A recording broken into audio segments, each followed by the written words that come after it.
Welcome to the Rollwise Show, the place where we talk about all things tabletop role playing and some other cool stuff.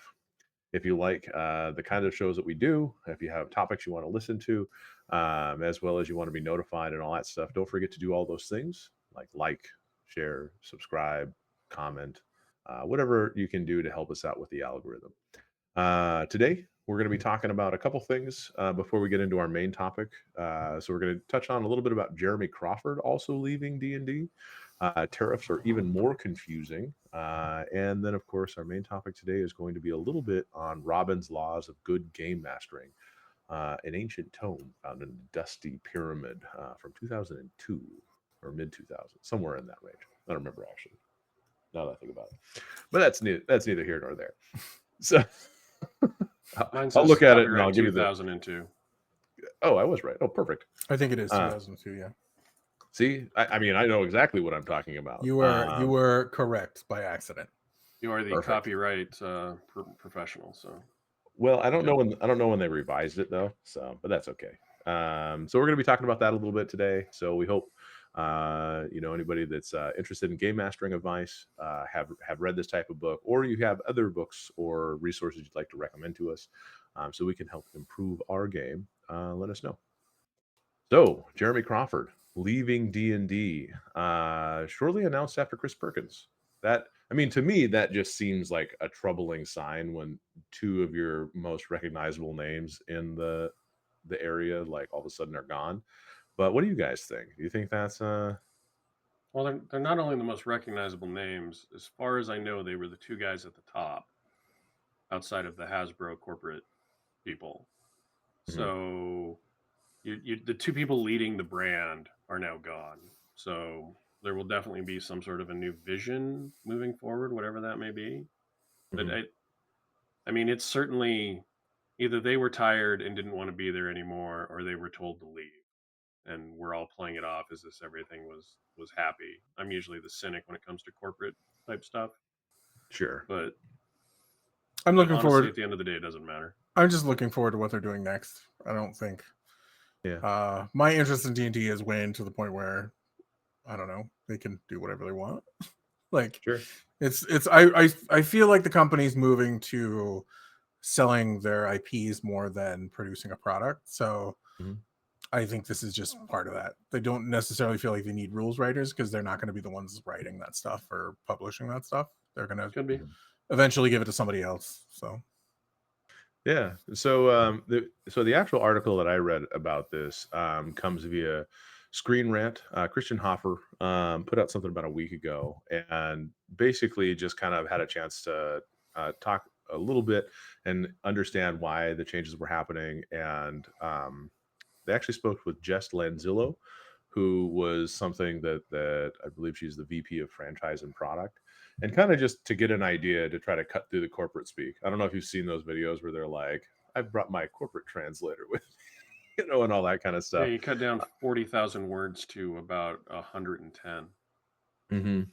And so, I mean, what it really just seems to be is that both of them had kind of looked at a particular milestone at the very least, and they said, okay, well, once the core books are for this newest edition released, which they're all released now, you can pick up your 3-book series of D&D and everything like that. And they wanted to make sure those core rule books were finished, published, and out on the shelves, and that was going to be their kind of like, okay, now well, I we're mean, step. regardless of that's a convenient milestone for anybody. Like Mhm. whether it was them that set that milestone Sure. or somebody else that set that milestone, that's a convenient milestone to make sure. But yeah, Yeah. we've now fully celebrated the 50th anniversary of D&D, and we can move on to the next 50 years Yeah, under and new then and leadership. exactly, and so they're saying that milestone was not like, and they Lenzo was basically saying that no, this isn't like some we pushed them out after the release and all that stuff. I mean, whether or not that's true, I mean, no corporation's going to be like, well, the books weren't selling good, so we just shit can both their ass. I Well, honest, or we planned to do this the minute that we knew that we were going to be over this milestone. We planned on letting all these people go. yeah. Yeah, They're not so going I to say mean, that, whether or not Or that was they the they plan. gave them some incentive to make it through that. There's so many things that we'll never know, but they're gone now, and mhm. I, for one, appreciate their contributions. I think they both cared. Mhm. I don't know if they cared in the same way I did or made the same decisions that I would have made, but that doesn't matter. I think they tried No. to be good shepherds of the product. And Mhm. I think in some areas they excelled, in some areas they failed, like most Yeah. people when they're doing a job. But they're gone now, and there'll be somebody new. And I wish them well on their future endeavors, whatever they might be. Yeah. Well, and needless to say, they did actually mention in the article that they were going to be having James Wyatt and Wes Schneider as that are some of the principal designers who've been part of the D&D team for a long time. Will actually be stepping up to a Okay, higher to kind nice. of expanding their role, or as they say, have a bigger place at the table. But There's not a other designers. replacement. They clearly said they weren't a replacement. They were just taking a Well, bigger that's how you role. get people at lower pay grades to do the jobs of people that were at higher pay grades. Maybe. Um, Well, we You all now know have your how old job we or all your know guy's old job, we all know how that but it's works. still under your old job title. That's happened to all of So us at one point or another. there mhm. will be no pay raise. We're Well, You get a consolidating lot the more position. recognition. We're consolidating the position. Well, what they said is this is according to the quote, I quote, Lanzillo said, right now we have folks in principal and lead roles that are escalating to take on more responsibility. We are looking Right. at the team and our needs to figure out how to really construct the team in a way that we can work towards everyone's strengths. Which is a lot of corporate speak, but Which is a uh, lot of we're not Yeah, really filling the roles. yeah, We're they're just not giving filling the those jobs roles. to They other don't know what to. people. Yeah, they'll mhm, We're figure just it out. giving those responsibilities to other people. Yeah. yeah. Well, and that's definitely interesting because that does feel a little corporate speak and everything like that. But they did HR and mention, legal both weighed in on that, Mike, oh, several 100%. times. Yeah, Several like that. times. There were many drafts of that two sentences. Many drafts. Mhm. Oh, 100%. That's why it doesn't sound like a regular person saying it. Unless I don't maybe they talk like that, I guess, but I don't know. No, it's But definitely they did mention, it's definitely an official announcement. yeah, well, Exactly. quote unquote. But the good Official news announcement. is if you are a D&D fan, they mentioned that the roadmap is staying at this point unchanged. So last time Yeah. I looked, Yeah, but we don't have any idea what It's the just roadmap as really confused is. as ever. Yeah. you do. There's I mean you know all the, or at least you know most of the releases set for this year. I can't say that I've been following it as closely, but I have kept up with a little bit of it. That art that I posted to you guys the other day that was like that weird cartoony art was from it was something from the Dragon Delves anthology. Do you know what that? Have you ever heard of that? No. I've not. Well, I honestly stopped paying attention when they couldn't come up with branding for a new edition of a game. I'm It's not sorry, a, it wasn't. that's because It's it's not a not new a new edition. Then why are there new books? well, Are they so reprints? No, they're not reprints either. Like you got to make up your mind somewhere. Dungeons and It's Dragons, the something. 5th edition errata edition. Yeah. the errata edition, maybe, yeah, but like, Yeah. but so like this is a book that's coming out in just a couple months. It's a collection of 10 short adventures. The art in it is all over the place from what I saw in one of the articles, which that's why I The I reason posted don't you it, have because 10, Mike, is so you can have 10 different artists. see. The thing is you can have 10 different AIs designing the art. I think I don't think they I are don't though. actually think I they're think doing that, they're but I know not some yet. people do. Not yet.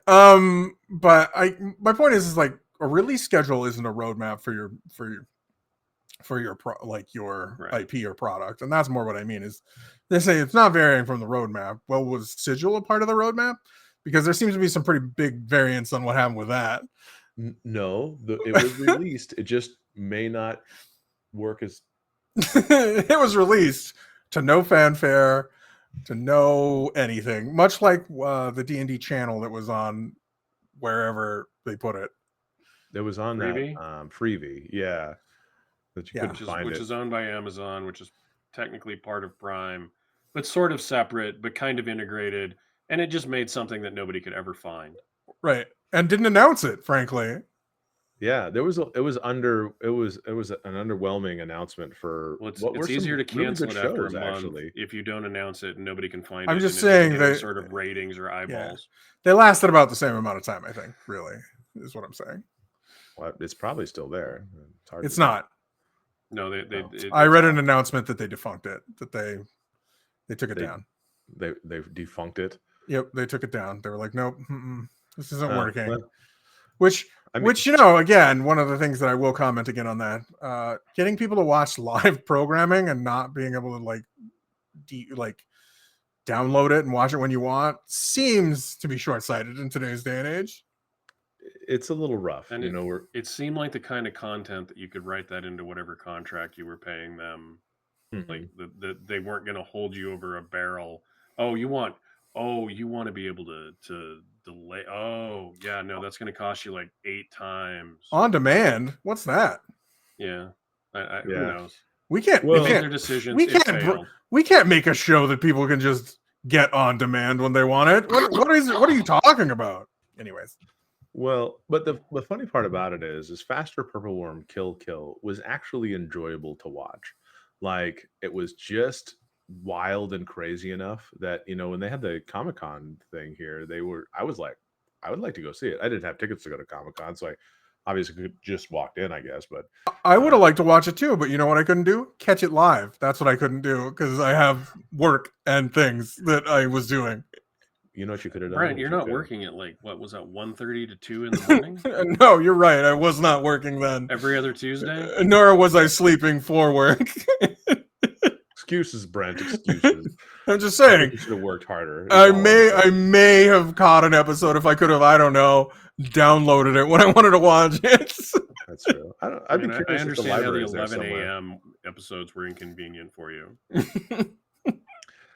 Yeah, I'd be curious if it's downloadable somewhere because I really enjoyed it. I mean, I'd watched the episodes that I missed. I think I caught about 4 or 5 of them with the weird schedule that it Yeah, you had. caught way more than I did. Yeah, I didn't catch. I all of it. wish- I wish they like, were on- I'm not interested in what's on. I wish they were on a YouTube channel or something like that. Every time I tuned into the channel, it was that weird culinary show or old reruns of Heroes the Feast D&D or whatever? cartoon, which I like the D&D cartoon, but I've seen them all and I don't want to watch them again right now. sure?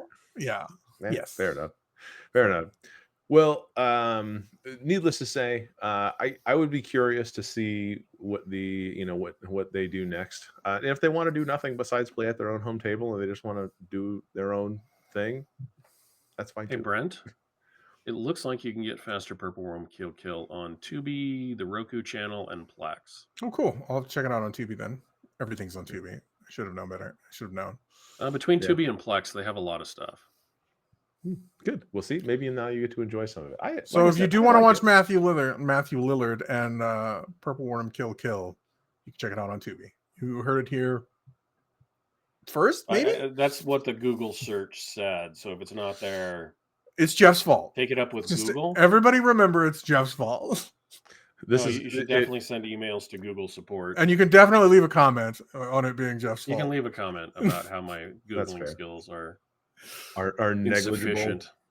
terrible, whatever.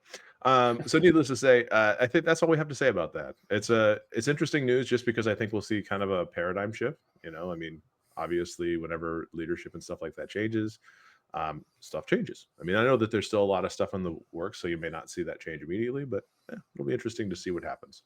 Sure. Next, tariffs. Well, we talked about tariffs last week. Was it only last week? It was only Oh my last God. week, but it is And, an ever-changing landscape. Well, I don't think Or what last a episode, tariff if you is. like. The last episode. Well, we had a live episode though, you know. Potato. But the tariff we talked about last week. Well, while the definition of a tariff hasn't really changed or anything like that, there seems to be some stuff out there where it's. Remember how we talked about harmonization codes a little bit?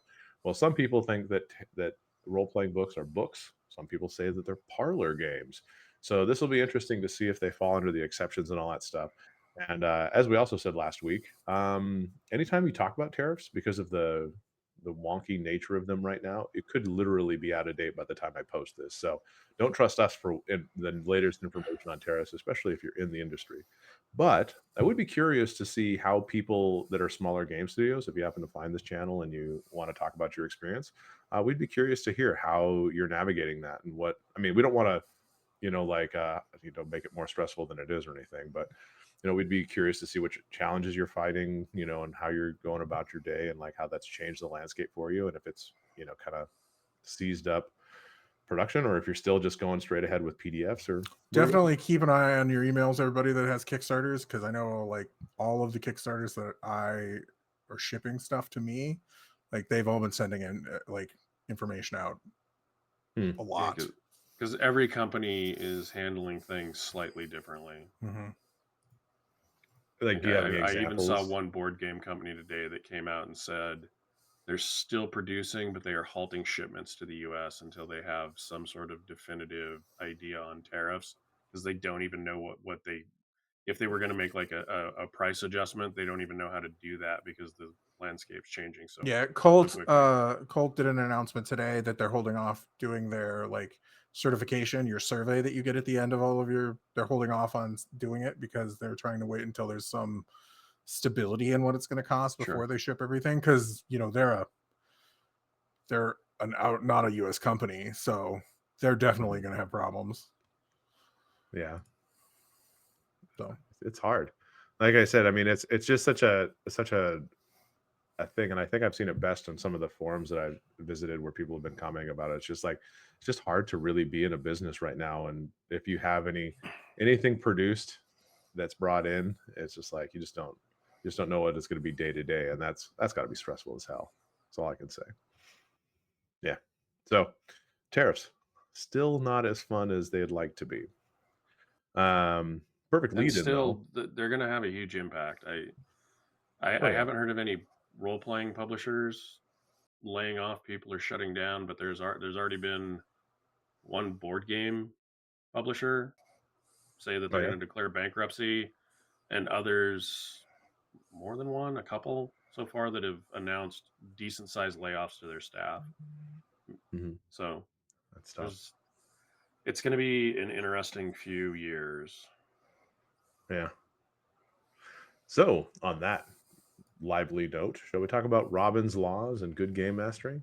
The main topic of today's Yeah, you episode. had a 45-minute presentation, right, on Robin Laws, PowerPoint, and yeah, PowerPoint and everything that he's recorded brought PowerPoint. to The You're dog. prepared. PowerPoint. You're prepared for this book report, right? Right, Mike. Ooh, the dog.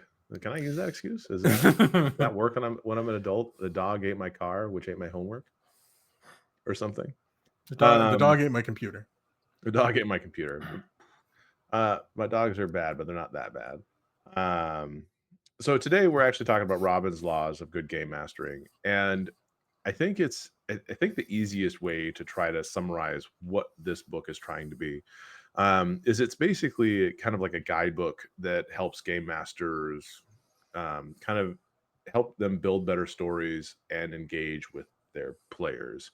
Um, as part of what we're going to be talking about, it talks about different player archetypes, how you structure your adventures, and kind of like how you can techniques to help you improve for improvisation and stuff like that.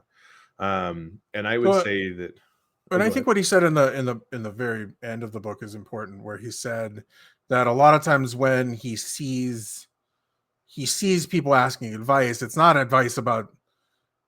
really advice about games or how to play games or anything like that. It's advice on how oftentimes a GM struggles with a disparate player group, as in Mhm. they all have different motivations. And he's kind of writing this to try and help manage that, is what he Yeah, felt like this book was for. And that was kind of his goal. It wasn't necessarily to tell you how to be better, because he says multiple times in the game, if your players are having fun, don't don't Yeah. do anything. Like if you're winning at GMing if your players are having fun.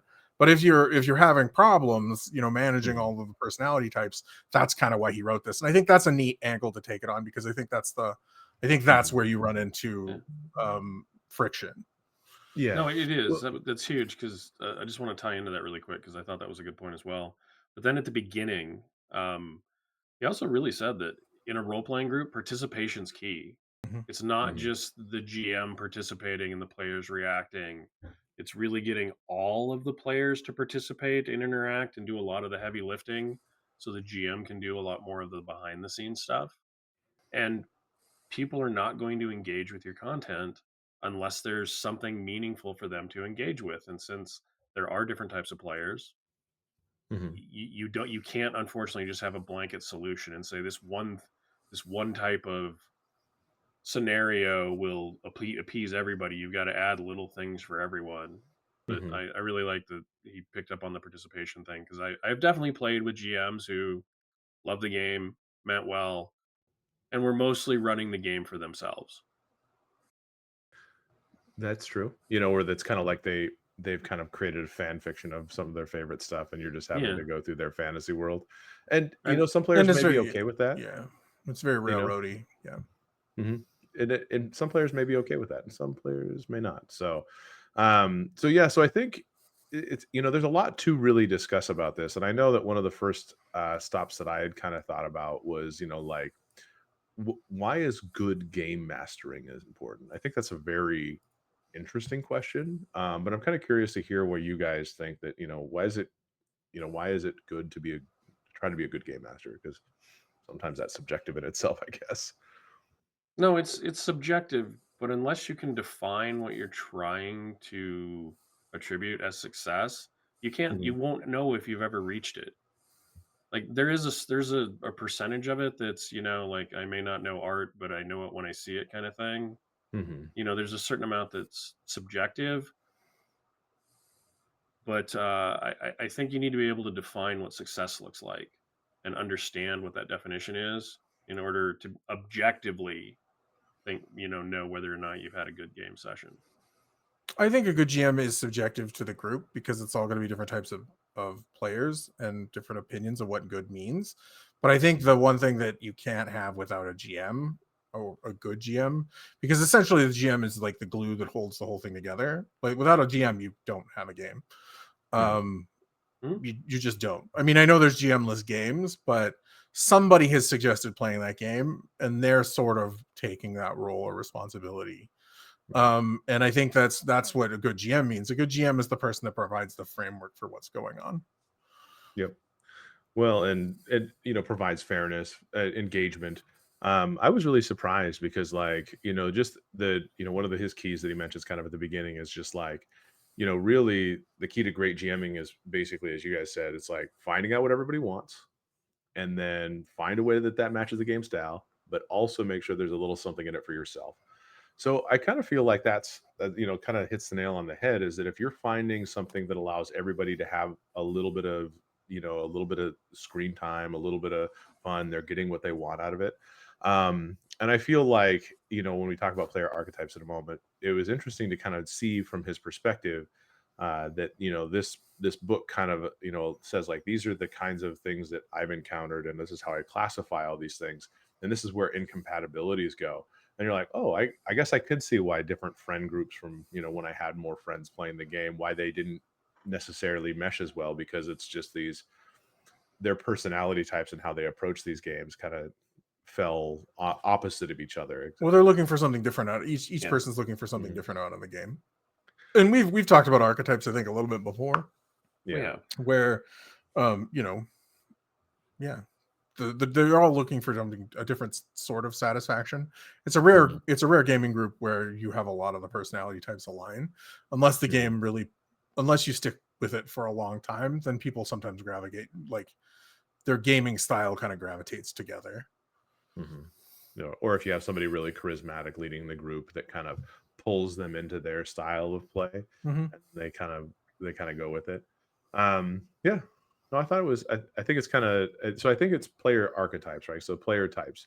This is one of the big things that was used in the book. And I guess before we get into this, this book, first of all, it may have some pretty dense typing and all that stuff, but it's not really like an advanced manual or anything like that. And I would say that, as I was reading it, the one thing I would probably suggest is that people have probably read this themselves. And when they were doing their how to play a game sections in their books, probably incorporated similar ideas as to how to get people to play. Because I feel like some of this advice I've seen in different forms, um, in Well, different places. Robin Laws is pretty influential in the RPG Mhm. industry. So I'm assuming this book is, yeah, like most GMs, and with the advent of like professional GMs and people who do this as a job or like a lifestyle sort of thing, I'm sure this is something that they read, Yeah. because it's short, it's to the point. The text is a little bit dense, but yeah, it's short to the point, and I think it probably presents some of these ideas before other people did. Some of them potentially. Mhm. I think Um, some. Do you think that the whole thing, like a lot of this stuff existed before him, and a lot of it is existed after him. I don't think it was codified quite like this. And this is No, I don't think it was put together like this. No. Yeah, and this is a lot off of his. I think he's very honest when he says it's a lot of his personal experience. Yeah. Mm-hmm. Yep. And that's, sometimes that's how you become a better DM, is either you have those people that help you improve your game, or you find them through books, podcasts. Well, like, I mean, like the archetypes Mm-hmm. have been modified and rewritten Mm-hmm. and posted and, in books. Like, I know that's been done by other people either before or after. I don't know if it was before or after, but I know that's been a thing. Yeah. Well, and it's been so long. I mean, this book has been around for 20 some years. Like, I couldn't tell you if it was, this is the first time it ever happened. Well, but some of the stuff, I mean, not to reveal anything, but some of the player types go back to war games. Mm-hmm. Where you have slightly different people playing, the war games. Some people being more tactical, some people being more skirmish type, wanting to get right into the action and forget tactics. I don't know. Sure. But it was nice that it all got codified, and it is it's a relatively quick read. It feels like it's going to be super dense when you first start it, and it actually. But it goes pretty quick, yeah. It does. It's interesting stuff, especially if you're into the hobby of role playing and you want to improve your game. This is at least a good book to have in your repertoire, and it's not very expensive. You can get the digital copy on Steve Jackson Gaines for $8. And how much did the physical copy cost? It was $20. $20. So it's not terrible. It's pretty much in line with every other book I seem to buy these days. So player types. I'm just going to give a quick what they are, what they want, and then we can kind of discuss after that. But there's the power gamer who wants to make his character bigger, tougher, buffer, richer. Like, I think we've all seen or heard of power gamers, either in the form of, the 3D6 subreddit or the or RPG horror. Yeah, I've been a power gamer, and if you're going to put crunchy rules to make your players get cooler and more powerful, then they're ultimately going to make choices to either do that consciously or not do that, and then wonder why somebody else's ranger is 1,000 times better than theirs. It's because they took all the suboptimal choices. It's true. Next is the butt kicker, who wants to let off a little steam with some old-fashioned vicarious mayhem. I think we've all had those nights where they're just like, can we just beat up the goblins? Let's just make it that night. Sometimes you just want to dungeon delve and you kill and loot. Come on, how many people play video games fall into this? They want a passive butt kicking experience. Well, I mean, something shows up, you kill it, you take its stuff. Yeah, it's mostly video games, but yeah. Then there's the tactician. They want the rules and your interpretations of them to jibe with reality as he knows it, or at least wants to portray an internally consistent, logical world in which the quality of their choices is the biggest determining factor in success or failure. I think this has been updated since to be more simulationist, called a simulationist. Somebody who wants internal logic or reality to be kind of a thing versus a tactician. I think tactician is meant to more mean butt kicker now. Somebody who wants to tactically plan everything out. Yeah, I think there's been some modifications to these because I know simulationist is an archetype now. Oh, okay, yeah, it wasn't in the PDF version. No, not in this book. No, not in this book. This is the age of the book that I'm talking about. Is I believe since then this has been expanded on a little bit, and I think simulationist comes up more often now. Oh, maybe. Okay. I mean, the tactician makes sense to me because they're the planner types that they want to sit around, they want to plan, and then they want their plan to go off flawlessly. Yeah, simulationist may be an addition to this list. Not a change, but yeah. Yeah. And then there's the specialist, wants the rules to support their favorite character type, but is otherwise indifferent to them. So, and I know you've talked about this kind of story, but it's like whenever you have a player that comes up to you, and even if it's not in the rules, they want to say like, "Hey, can I play a ninja, or can I play a monk, or can I play?" I thought it was hilarious that he said that he thought that the most common type of specialist it's usually a ninja. Oh, 100%. 100%. That's definitely that's definitely archetypical stereotype. I have seen the Bob the Fighter types though, where they don't want to stress too far, and they're just like, "I'm the fighter, I hit things." Well, and when was this written? 2002. I think there's a time period where ninja was definitely the 20-year-olds in the 20-year-olds coming out of the 80s where ninjas were like the It's, thing. I you're think saying in the 90s it would have been samurai, and then in the 2010s it would have been ninja samurai, yeah, like that sort of thing. Yeah, exactly. and now it's ninja samurai dragon. I'm just saying when American Ninja came out, there may have been an influx of people that wanted to play a ninja in role-playing games. Well, they just were so mysterious and cool and No, foreign. but we've all seen it. We've all seen people that Foreign. like only play rangers regardless of what game you're playing, right? Hmm? Or they only play like they want to be the skill monkey, right? Yeah, you definitely fall. I mean, people fall into Yeah, preferences. Yeah. yeah. And Yeah. there's nothing wrong with. I mean, like, there's nothing wrong with being any of these types of things. It's Sure. weird that I'm like, parts of me are like 5 of them. It's really funny that Ninja came Depends up, on though, the you're game. It is. It's, I thought Ninja and it was has great. happened to me personally, where I wanna happened to play everybody. somebody had to be, you're not playing a ninja. But What if I play a guy in a black suit who's not a ninja who's an assassin? that does ninja-like things. It's true though. I mean, I don't see anything wrong with that. But next we have the method actor.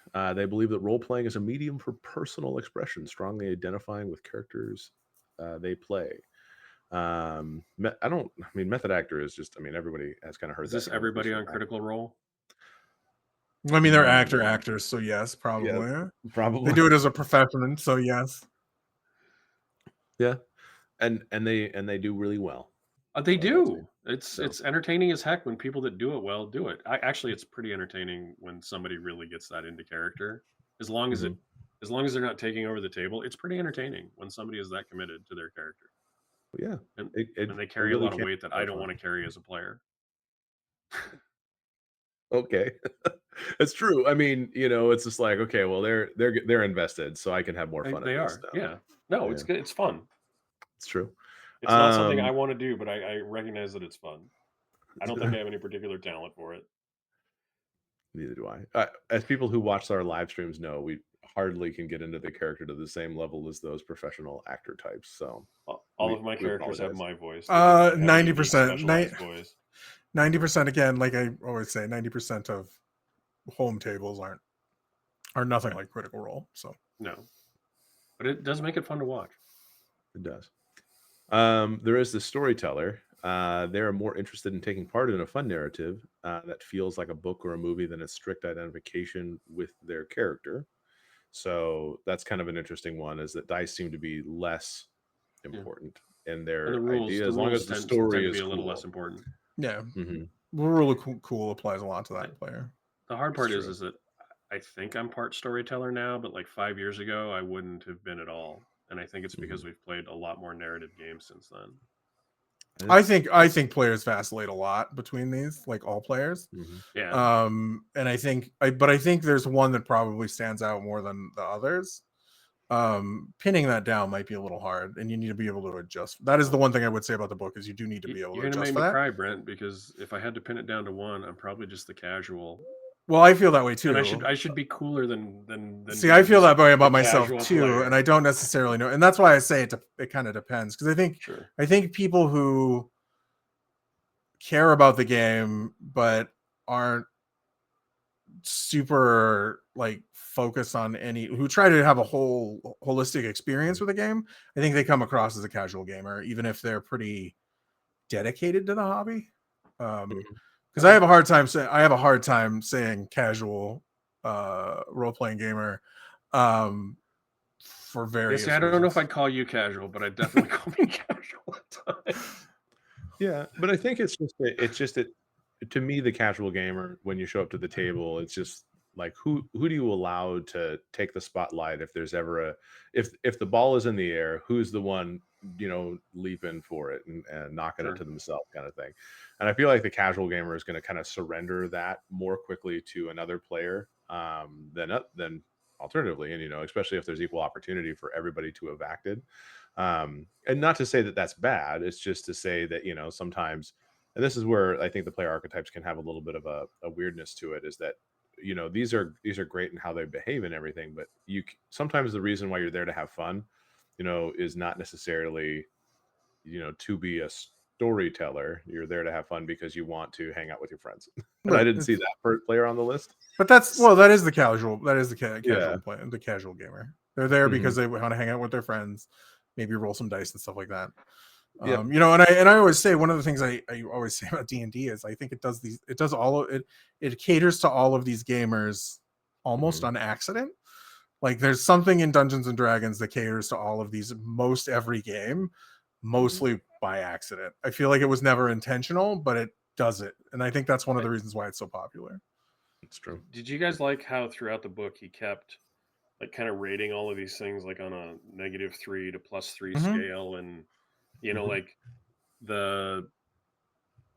the first three tend to be the people that want crunchier rules Mhm. and more structure, and the last three tend to be the people that want a little more narrative focus type stuff. And Mhm. I mean, he did it like 3 or 4 times, and I thought it was kind of interesting that if you could get your game somewhere in the middle, Mhm. you know, with a few adjustments, you could probably appeal to everybody a little bit. Yeah, I think it's an interesting shorthand for somebody to try and like quantify how like what game to play with with people. Mhm. I think that was neat because I think that's something that like you struggle with, right? Is like, well, we want to try this game, but is it going to appeal to, you know, it's super Yeah. narrative about anthropomorphic foxes serving tea. Like who in the party is this gonna appeal to the members of the party, and then you can kind of quantify it. And Mhm. I think that's a kind of a neat shorthand. I mean, like I I said, did too. it's hard to quantify everybody all the time, but it'll give you some sort of idea at least on if you should just throw a game over your shoulder and not try it with your group or not. I think. Mhm. Sure. It- Yeah, I and was, go ahead, Mike. go ahead. I was just going to No, say I find that to be kind of a fascinating approach to it because I feel this is one of those when everyone says like at your table your players. I mean this is a perfect example of what they're trying to get at is that your players, and if you've been playing D&D your players if they want to go to Victorian tea set narrative game versus Pathfinder 2 as an alternative to D&D or something like that. yeah. I, But I also, then the most hardcore of your players is like, we need to run this theater like a business. we need And you're like, this. what the hell just happened? It's true. It's true. Sometimes they're at those We levels. have performances to book. We have schedules to set. We have costuming to deal with. Mhm. And then you're like, who are you? And what did you do with the guy that just wanted to murder goblins 5 minutes ago? Yeah. We don't know. We don't know. But I do feel like it's interesting that you mentioned that because like the one thing that's nice about being in areas where you have a strong gaming community is that if you know the player base in there, even if they're not at your table all the time, you can still kind of pick and choose who you want to be at your table for certain types of games. So like for us, I mean, we have a game that's been going on with the same players the last what 4 years now, 5 years. We kind of picked it back up after I moved over to the West Coast, and since then we've been pretty stable in being able to keep the game going for mostly a long period of time, I would say. Yeah, we've been playing a variety of games. Yeah, and we played the variety game, but we've all been interested in doing that. But like, if you needed to step away, because like, let's say I wanted to go play, I don't know, the game Fatal. I really had an itching to play Fatal. Why did you have Nobody to at the bring that up? table Why'd you pick would that one? want to do that Oh, one. Or what is that? The Cimarron or cinnamon or something like that. There's another Well, game. Fatal's the horrible one. Simbar, you're talking about Cinnabar. Cinnabar is the riffs a la fantasy game, Mhm. which isn't obscene like Fatal is, which is why I was surprised you brought Fatal up I first. went all the way overboard. Yeah. I'm just saying a game that would absolutely never be picked up by my homebrew game. I could go and find somebody in the community, maybe, maybe not. You may find that some games You just don't probably have any. could. I Hang on, think the steady. 5 people who want to play Fatal are already playing Fatal, and they're all playing together. That's all. That's my one take on How do you Fatal. break into that table? No, just You don't want to.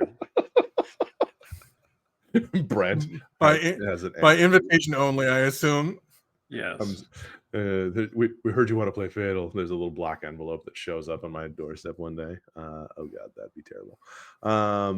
No, I don't want to play Fatal. Just to make that perfectly clear. I never wanted to bring it up on the show, but I guess Yeah. I guess that's been preempted. Whoops. Okay, moving on. Bleep this in post, would you? Bleep that in post. Yeah, No, every we time If you want don't, to we don't somebody play, edit says here. that word, Nope. Yeah, that would be funny though. What if I had a game that want to play bleep? that would be First funny. and only time we bleeped it. That would be Yeah. hilarious. Okay, so but I think that if we look at the different types, I think everyone has those types of people that they've experienced. I think in our group, most of the people that I feel we have like now playing at our stuff are probably in that like storyteller, casual gamer like area, Well, yeah, with a but I little bit think of butt kicker, I mixed think in. yeah, I think our team is. I think our group has really kind of gravitated towards each other because we all are similar, and B, I think a lot of our stuff is rubbed off on each other in Mhm, different games, and I think that's why we can pretty much play most things is because mhm, we all run similar mindsets. I think. yeah, sure. I mean, every once in a while I become a tactician. I think we have a player in the group that becomes a method actor every once in a while. I I'd think we agree have with that. somebody that skews a little more casual than the rest of us, you Yeah. know. But I think we all cover enough ground that we kind of work together. You know what I mean? We Mhm. all kind of work together. Well, I'm Just sorry, I'm because too method actor for you. Kidding. I'm kidding. I'm that would kidding. be funny if I would have just called you out. I'm not into I know. to I know. giving the names of the people that we play with. I know. Not I that know. I anybody know. cares, but I know. I just thought. we throw each other under the bus I was pretty doing a good. bit. Okay. Yeah, Brent, I can't handle your method acting. I'm sorry that it had to come out in this forum. See, Drama. diva. Drama. Can you just put a diva header over Drama. over I could try. I mean, if that's what you want, Brent? I could just have it stamp I'm like gonna just rather than start put doing a more point. drama in games. You should. Drama is exciting. Someday we should agree to come and we should both method act in one of the games and just see what happens to Mike. It's true. We should. Watch his head I'll explode. I'll get a soundboard and you guys will hate me forever. And I'll get one of those voice changer AIs where it's just like I want to speak like this type of thing, and I'll just be talking. All of a sudden, my voice will I change. think we're talking about the home game, Yeah, not just the the home stream game, game. not the stream. Yeah, we'll just do it in the home game. I could still do it for the home game. Fuck Well, everybody up. it would probably be more appropriate for the home game, frankly. Maybe. I mean, we can always give it a try and just see how much extra. I mean, that would. I don't know if that's like a lot of extra work for a lot of extra payoff. Is my It would problem. be a lot of extra work, and you definitely would do it once. Like, because I could just see like everyone be like, "What the fuck did he just say?" That voice changer What thing was was that? really hard to understand, Especially and then I through a have to say it again microphone. anyways. So I think that that's really enough about players. Do you guys have any extra thoughts on players before I move I just over to wanted to the ask adventure you two stuff? GM more than I do. Do you ever Mhm. even informally do like his little worksheet where you kind of get the player types and the types of activities they find rewarding? You I know, have done that. Yeah, I have sat Yeah. down and kind of said, I think the player would enjoy this. I think a person would enjoy this. I think a person would enjoy so then you this. want to try to make sure that there's So at least some of I that. can hit some of those points. I Sure. think that comes around anytime you're planning spotlighting. Is if Mhm. you Yeah. try and do something that is going to appeal to each person. Again, our group I still feel is a little bit easy because it all runs into the same stuff kind of eventually, like Sure. for us, like there isn't Yeah. anybody that's like way over here and then you have to recorrect to pull Right. somebody else in. No, Yep. but I did like that little worksheet. I mean, as Yeah, simple no, as I it think that's was, good. what, Yeah, 3 or 4 Yeah. columns, and one of them was player name. I mean, you, know, well, you got to Well, know and who I you're talking just got to about, keep your right? note. Yeah, you got to keep your notes straight. well, and I think that it's like I said, I think some of this stuff we might do subconsciously because I do that too. Like Right. when you guys are Right. and most of this comes in that session 0, and then if that's just us making characters, me finding out what kind of character you want to play, is like, okay, well, this time Brent wants to play this type of character. And and it's like I know for one shots it's a little harder to get like really deep into the goals, but it's like I'm thinking I might start asking that question like, well, what do you want your character to do and be good at, and like what do you want him to try to accomplish, even in the course of a one shot? Because I think that's important to kind of drill down just a little bit farther than I've been doing with these one shots, because the one shots Hmm. have been like, I mean, our goal has been kind of to like test the system. How does the system play? But it's like, well, but this would help hopefully make it more satisfying for you as a player to Sure. feel less grindy, if that makes sense. Like I have to grind out another adventure for the podcast, that could be less fun. I don't really ever feel that way, but Oh, well um, then perfect. but All aboard. I mean, you do. That's the good of these books is there are things that we do as GMs that you just do Mhm. because you've learned through experience or mistakes or you know horrible experiences. You've learned through that, and so you just kind of do them. And that's kind of one of the things that's neat about these books is it kind of quantifies stuff that you might do subconsciously and then add to it. And I think this is more for like this is definitely more geared towards like you're on the newer side of GMing. So yeah, I think those are things that you um learn to do, and not this book saying Mhm. that is just a good way to quantify it for people. Yeah. And so, just so everybody knows, there is kind of a picking your rule set section that he talks about theme and tone, crunchiness, and and all those kind of things. Um, I mean, I didn't really have it in I my I feel like goal we've for kind of touched on that though. I mean, it's kind yeah. of trying to find the type of player, Hmm. right, and what they expect, and then the type of game, and some settings lend themselves towards more free flowing storytelling, and some Yeah. settings lend themselves more towards a lot of crunch. Yeah, It just depends on what's going on. basically the section says your power gamer might not like a game that doesn't have rules. The power gaming. Your power gamer might not like a game and might It's not like a hard to game. power game when everything's a D4 damage, Right, Brent. exactly. Well, as a friend of mine said in a narrative game once to somebody who was trying to power game, he said, "Sure, you can be good at combat, but that's not really the point of the game. So I don't know if you're going to have fun." Right. Sage advice. So like it's that. Basically it's that. It's use the archetypes to determine like what system you want to play and Mhm. try and cover bases. Like he talks a lot about vampire being both a method Crunchy actor game. game, a method actor and a crunchy game where your characters can get super powerful. So it kind of fits. It hits the Venn diagram a little bit. Yeah. Which I guess I kind of agree with him because you can play powerful edgelordy vampires, but Hmm. it's kind of up to you. So, talking about kind of the adventure design, campaign design, and all that kind of stuff, I did like the way he was talking about like picking your campaign and setting and stuff like that. He made good comments about hey, if you pick an established setting, you as the GM don't have to do a lot of work, and you kind Yeah, of as create much like work. Yeah. you have to do you can do all this stuff. The one thing I probably disagree with is I don't think it's as common. It might have been more common back then that people were just voracious readers of this kind of thing. But he seemed to imply that, if you could get all your players to read the guidebooks and the other books and all that kind of stuff, you'd have a lot more immersion into the campaign world and everything like that. I, But I don't know how successful you are with that. And I'd be curious to hear what other people outside of our group do because I have like a sneaking suspicion that sometimes you guys read stuff about the worlds that we play in and stuff, but I think other times, you know, it's not you don't necessarily have I time to read all of Well, the homework is not something your players are usually going to Not do, always, in my no. opinion. yeah. I think one of the things that he's talking about is, and it is kind of a thing at the time, is I mean, it was a bunch of nerds. So they Mhm. probably knew a lot about, and I'm including myself. That's not an insult to anybody. It's just the truth. So Mhm. when you were playing, they knew a lot about the settings anyways, and you usually gravitated toward a setting people knew about. Yep. So I think that's more what he means. And yes, if you can get them to read the source material, yes, they will Mhm. probably be a little bit more fulfilled. I actually did like that part where he said also, like, if they want to read the adventures that you're not planning on playing, let them read Mhm. those too. Like, let them read Yep. as much as you want because it'll give them more investment in the actual world versus, Mhm. And you yeah, know. And I think that that's not something you'll read in many other Mm-mm. that, No, books.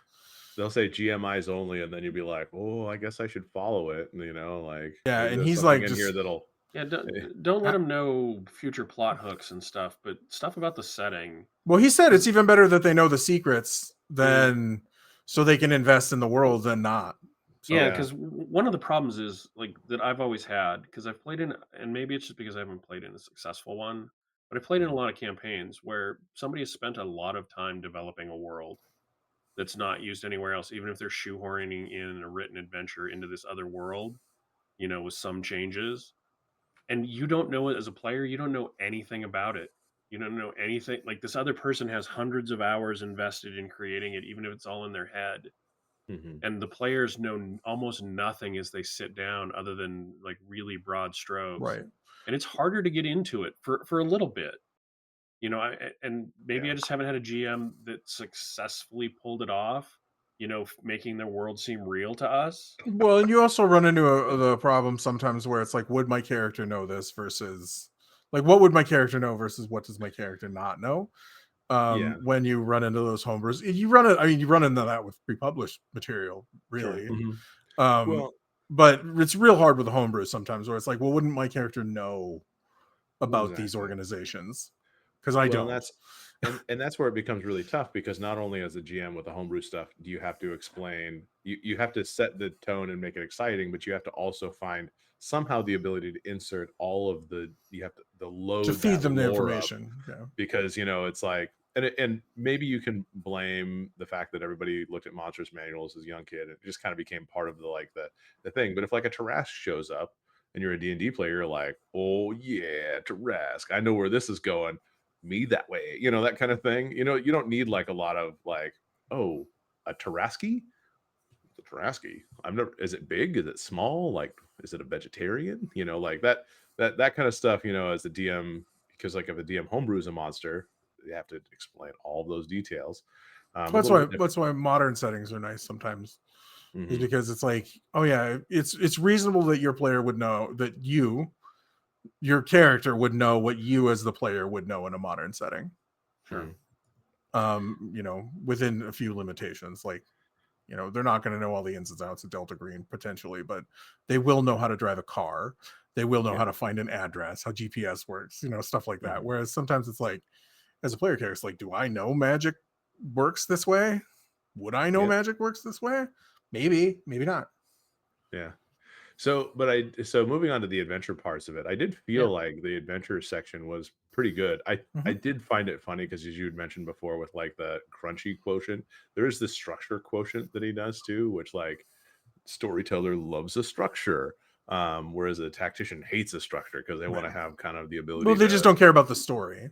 Right. Mhm. They want Like, control over the tactical right. execution of everything and everybody doing things, down to the second. Yeah, narrative beats don't matter to the tactician. Right. Narrative beats matter to the storyteller and the method actor more. Mhm. They don't matter as much the power gamer or the power gamer or the tactician, because that's not that the story isn't what they're there for. The story is more there Mhm. for them to a framework for them to Right. be badassery. Yeah. But I wrote that stuff down too. Like I hadn't actually thought of it that way, but it makes a lot of sense that the Mhm. different It players does. would Yeah, prefer and it's different structures. yeah, and I mean it makes sense to kind of like think about the player types and do all those kinds. And I guess I hadn't read anybody trying to break down the common structures of how this goes in this type of way. And as much as we read, like even the like how to make more proactive players and all that stuff, it always just is like, well, have them set goals, you Well, and know? the proactive players assumes they're all the same character type. Hmm. Like, I will say that, like, how to that book, like, if you present this is we talked about this, if you present that style of game to a power gamer or a pure butt kicker, Or even a they're not casual. they're not going to enjoy the game as much. Well, a casual will do it probably, but he's not going to put a lot of thought in it. It's gonna be like, my Right. family's dead. Like, that's where you get the I don't have a family. They all got killed. Well, Uh, what is my goal? Kill orcs. I Live. want to get 10,000. ten yeah, thousand I I want orcs. want to to I want to be or alive in a month I want to get not enough get gold starved. to pay for lunch tomorrow. That sort of I thing. want to fix the turnip rot back in my village. Yeah. Whereas a power gamer and a butt kicker are going to be like, why are we doing this? Why my character just wants to go out and find treasure and kick ass. Like, that's going to be their answer. Like, and that's one of the things that I thought was funny about the book. I was like, this isn't going to appeal to everybody. Like, there are people Yeah. that are not going to like to do this at all. And the game pretty much, and that book didn't say anything about that at all. Whereas I like the fact that this one does. It Yeah. does. And also what was really kind of interesting is that he kind of got into the like the unstructured, like and just so everybody knows that like sometimes an adventure where you just go into a dungeon and you fight dungeons, that's fine too. You don't have to Mhm. necessarily create an adventure, because there are plenty of groups that have probably just done dungeon delves or mega dungeons. Like I've known people that have played mega dungeons for years, you know, and they've been like exploring the ruins of, oh, what was it, Rappahannock or something like that. Like that book is, Mhm.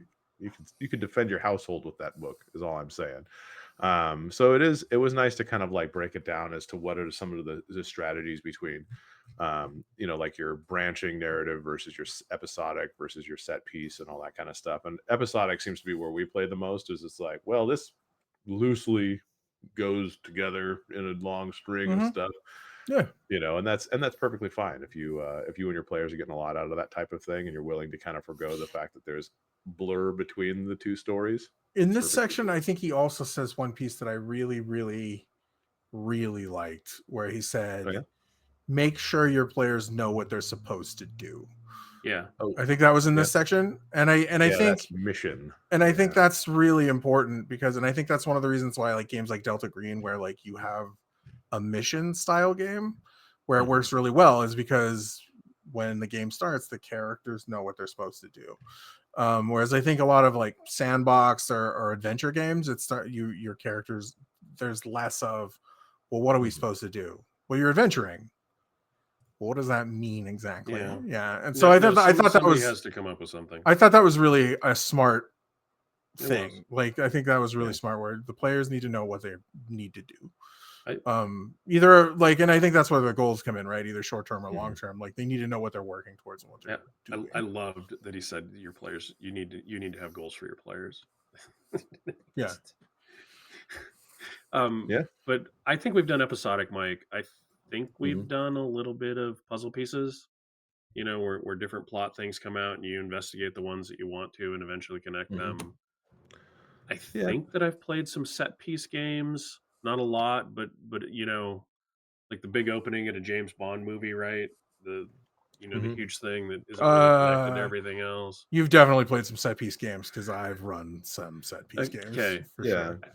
I may have even done an enemy timeline. I don't think I've actually a GM has not admitted to this. Done a branching one where they had encounter A and then success and failure. Uh, Where they flow charted everything Uh, out, but maybe I just didn't I realize feel it. like a lot. you Yeah, played in it. yeah. Okay, I feel a lot of pre-generated campaigns are written kind of like that.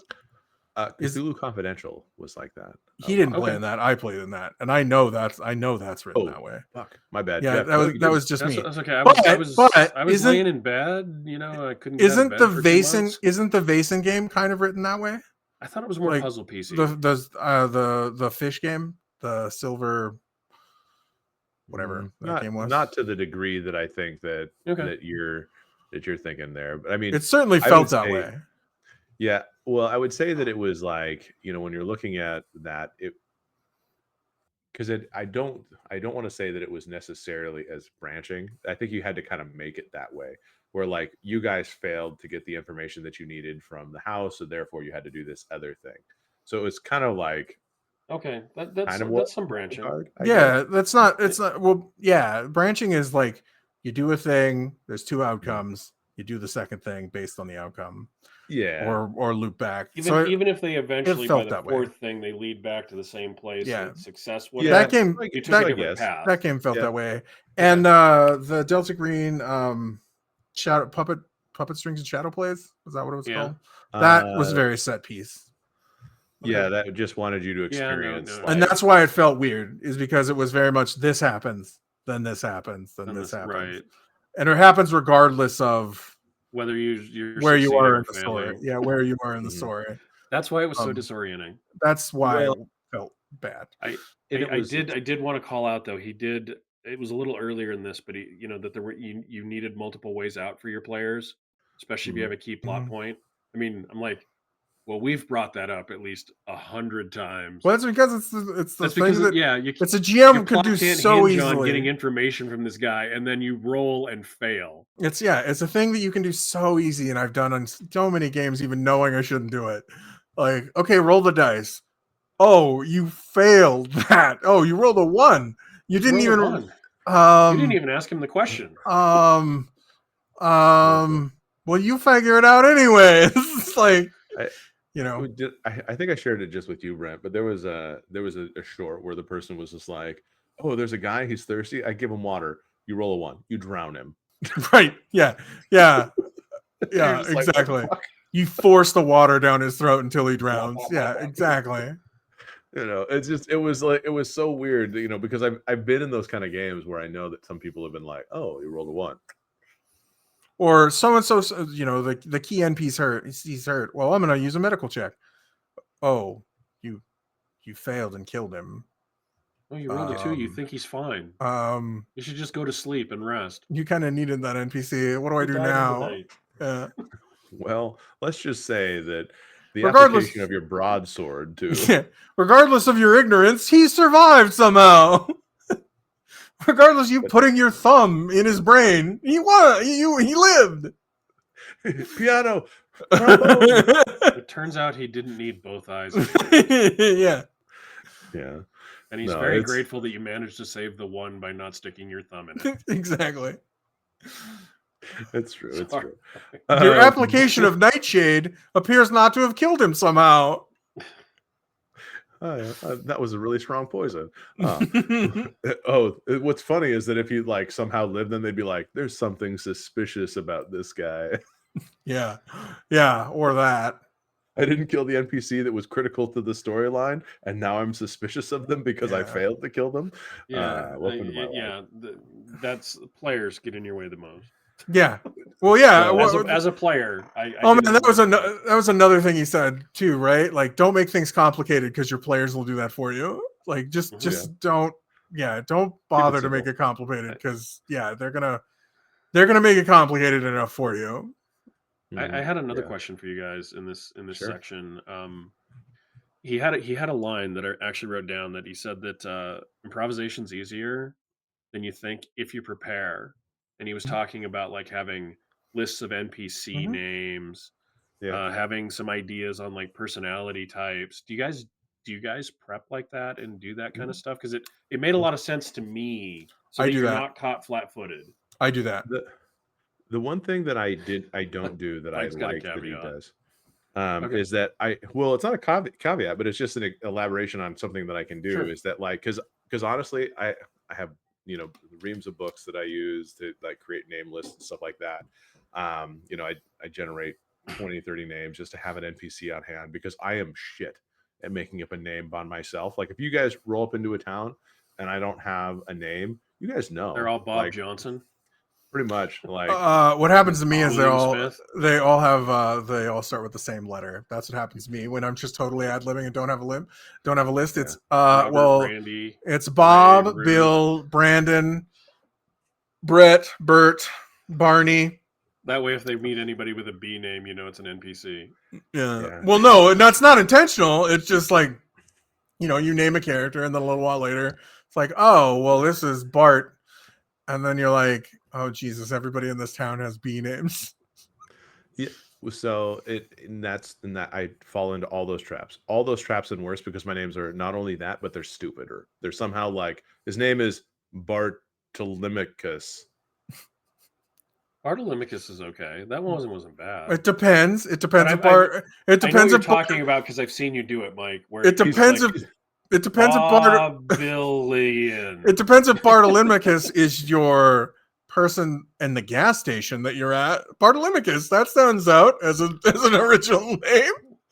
It's an elf. His name is Bartolemicus. He definitely right in your modern setting. Yeah, like Bartolemicus, the your cab driver. Yeah. If he's just your tavern keeper, that's okay. But if he's your Bartolemicus, evil guy. What's his name? Barnes and Noble. Wawa. Yeah, Wawa.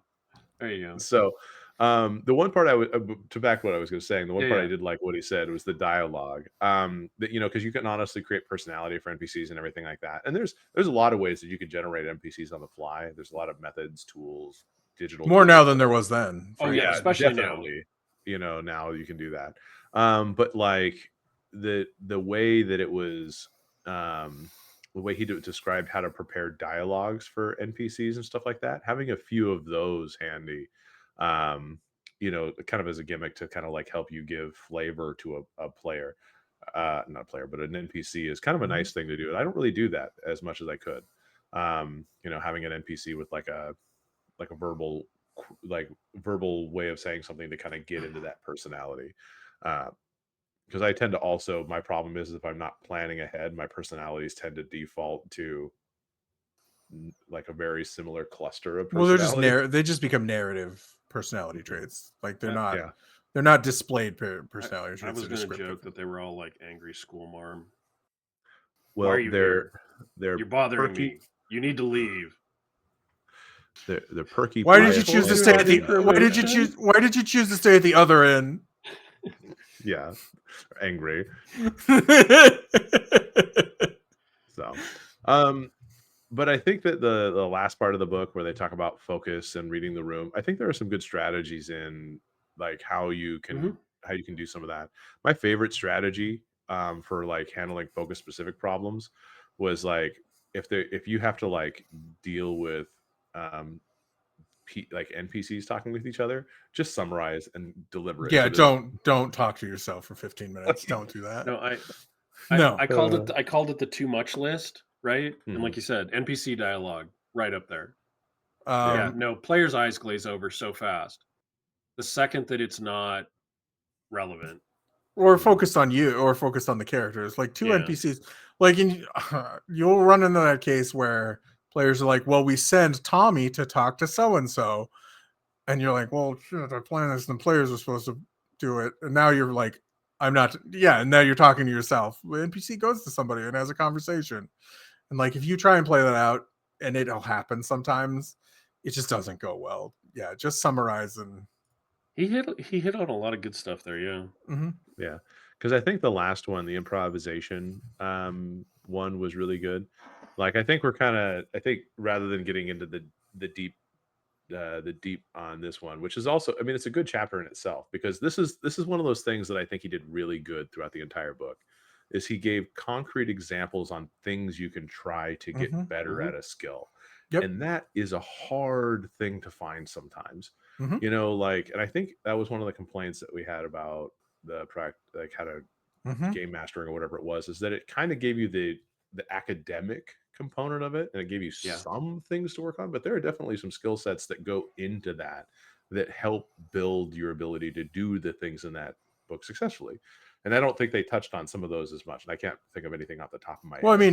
mean, we kind of touched on it earlier when we said, "Well, Mhm. what if you have a power gamer and you're trying to Yeah. do this? Like, you need ways to talk them into it, and they didn't give you any techniques on how to do that." Sure. Yeah, like just building goals that make sense is actually a technique in itself Right. to help you do those things.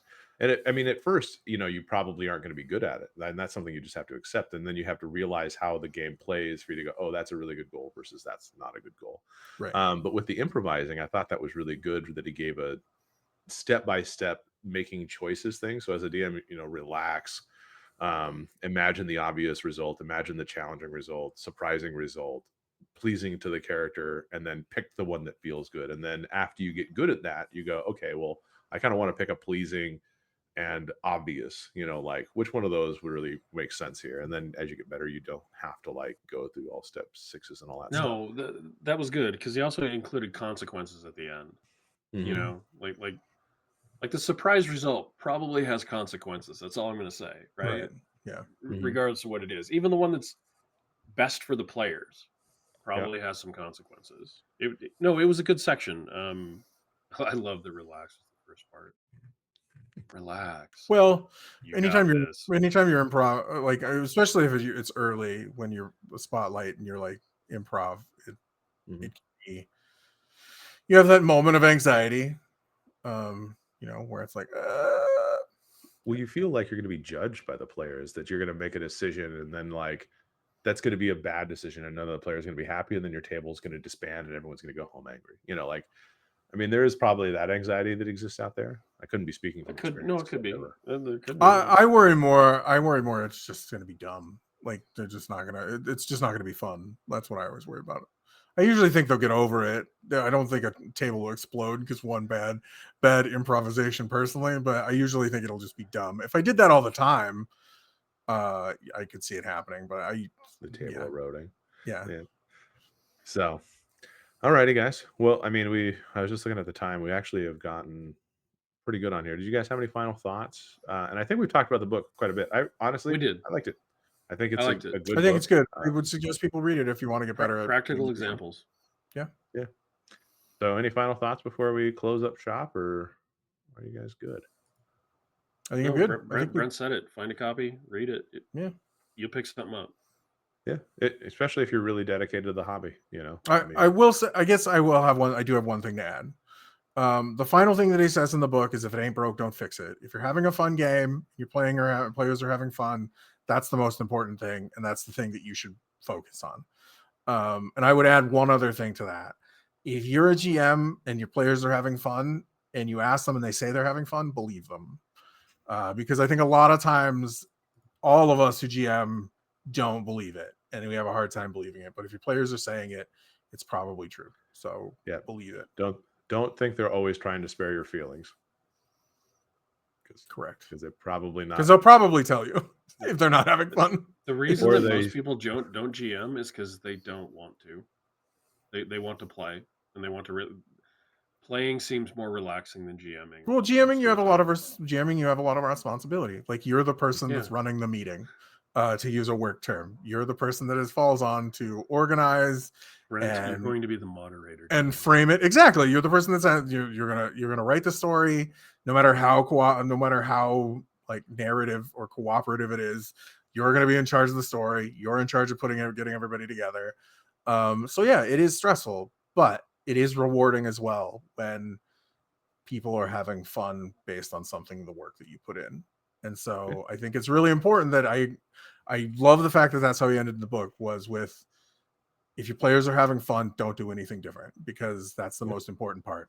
And the other thing that I would tell people who struggle with GMing or who worry about it, that if your players say they're having fun, believe them. Good piece of advice to end with. And so with that, social media, if you want to talk about it, so leave a comment. What are your thoughts? Have you read the book? I think at this point we might have actually talked for longer than it takes to read the book. I don't know. Maybe it actually took me a little bit of time to read this. It was a little bit to digest, but if you guys want to leave a comment, let us know your thoughts. What books we should read? What resources we should look at? If you'd like to touch on certain chapters a little bit more in depth, we could do that too. Yeah. And if you'd like to continue this on social media rather than in the comments, we are at Rollwise. Blue Sky, Instagram, Facebook, Twitter, maybe one or two others. Just look. We're also rollwiseguys@gmail.com if you'd like to email. And thank you to everybody who's stayed with us this long. Roll well, roll wise, and be safe out there, everybody. Thanks.